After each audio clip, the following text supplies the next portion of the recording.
I'm just thinking, because there's the idea of rods from God. Yes, hyper-accelerated Mars bar. Yeah, just rods from God. You know the concept, the idea that the only space weapon you really need is a big titanium rod just sitting on a satellite. And then when you're over the city you want, you just drop it. Actually, going back to the earlier part of this conversation, could you get a chocolate bar that could do that?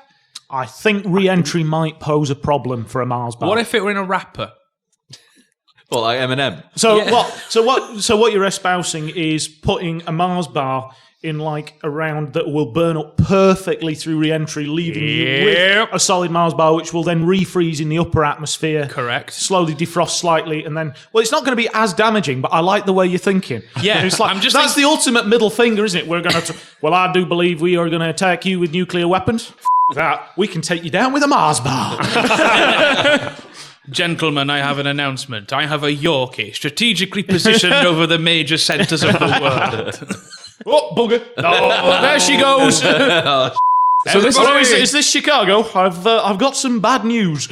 Actually, yeah, that is your weapon of choice. Unless you can afford some of that posh dark chocolate, but I don't think the Swiss would sell it to you. I don't think they do it. But so yeah, basically the weapon of choice for Britain in the space chocolate arms race has to be the Yorkie. It has to be the Yorkie, yeah. I mean, right, the Swiss will be wheeling out their Toblerone and all that, but you've got to keep up with the arms race. We'll just put up a fruit and nut one.